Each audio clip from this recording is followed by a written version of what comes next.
football clubs.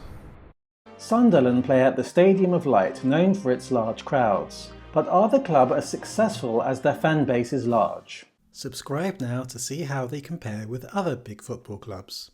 Sunderland have an honourable number of trophies and just miss out on being on the elite side of English football. Their high crowds make them 10th most supported club in England. If we put these figures onto a graph comparing them to other big clubs in the country, we can see them close to a number of clubs who have also been successful for sustained periods. How does this impact their perceived club size?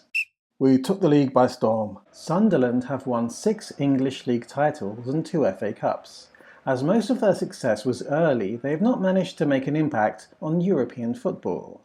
One of the most faithful in the country. Sunderland had average attendances in their first year, and this remained the case for most of their early years.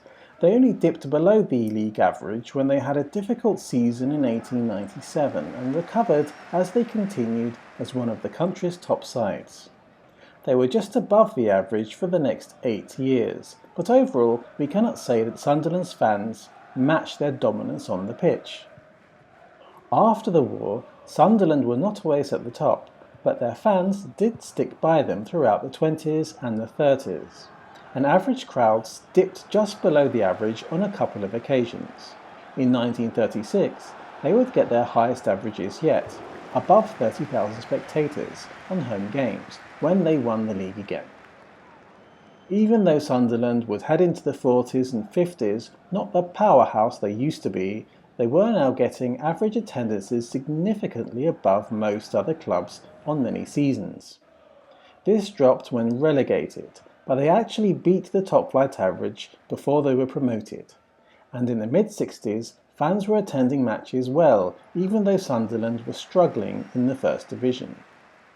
But in the 70s, things became very difficult, and the club were to experience some of their leanest seasons in terms of support until their form improved.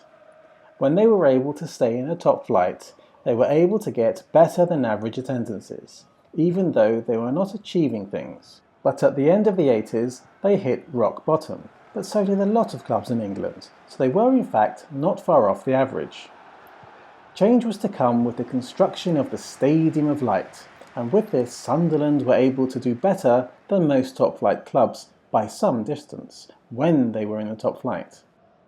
This dropped, but Sunderland's stay in the Premier League would result in them getting better than average support again. Since Sunderland's fall from grace, they have not been able to match the top-flight average, but when in the second division and even in the third division, we cannot say that they've been far from it. We pulled off one of the great cup wins. We cannot reflect on most of Sunderland's great performances, as they were so early in league football. However, 1973 was a special year for Sunderland.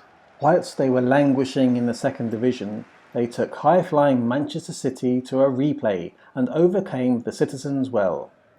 But the best was to come, when Sunderland were faced with the great Leeds United side in the final.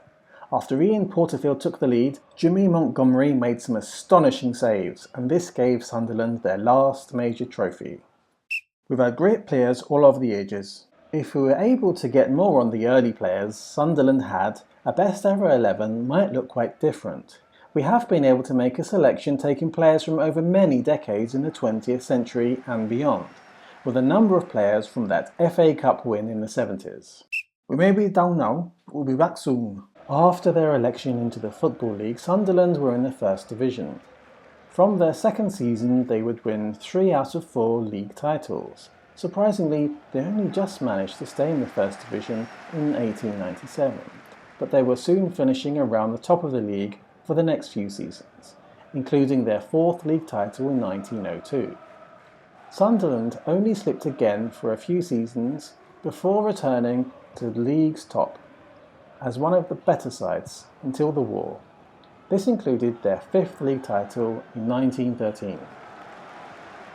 After the war, Sunderland were not quite the force they'd once been, but they did manage 2 top 3 finishes in the 20s before becoming a mostly mid-table side in the 30s. This was apart from in 1936, in which they were back at the top, winning their 6th league title, and their first FA Cup the following season. In the late 40s, Sunderland would have irregular finishes again, and in the 50s this continues. League finishes were fluctuating, and from the mid-50s, Sunderland gradually moved down the table. And after more than 70 years in the First Division, they were relegated at the end of the 50s. They would stay in the Second Division until the 60s, and when they were back in the First Division, they no longer looked anywhere like the table-topping side they once were. In 1970, they were relegated again, but whilst in the Second Division, they picked up their second FA Cup, and a few years later, they won the Second Division title. They would then spend the next seasons around both the First and Second Divisions, and by the mid-80s, they were even struggling in the Second Division. Bad became worse, as they even spent one season in the Third Division before winning that title. But within 3 seasons, they'd returned to the top division, albeit for only one season, and the following season they would be around the bottom of the Second Division. After a few seasons at the bottom, Sunderland won the Second Division title in 1996, and would need to do so again 3 years later to get back into the top flight. The club would have a couple of strong seasons in the Premier League before struggling to stay there and eventual relegation. Once again, we see Sunderland winning the Second Division twice, within 3 seasons, but this time they would stay in the top flight for 10 seasons straight.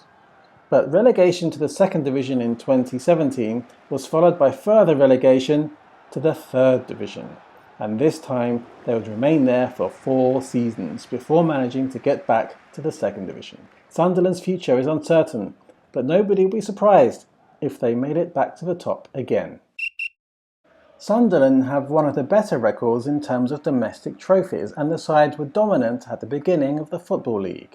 It is a shame that that side were never tested in Europe. The most remarkable thing about Sunderland is their popularity, outperforming most others when in the Premier League, and still maintaining good support when in lower divisions. Again, it is a shame there are no video records of what were surely great performances all that time ago, but Sunderland can be proud of their FA Cup success. Sunderland have had great players from many different periods, but they might not be as good as their dominant side all that time ago. Furthermore, the players selected here might struggle against best 11s from other sides. When we consider the size of this town of Sunderland, we can see that football means a lot to the community. They were one of the original dominant sides in English football, and that lack of success over many decades has not crushed their desire to remain one of England's big football clubs. Will Sunderland ever make it back to the top? Please comment below. Like and subscribe to Big Football Clubs to watch videos as they're released each week.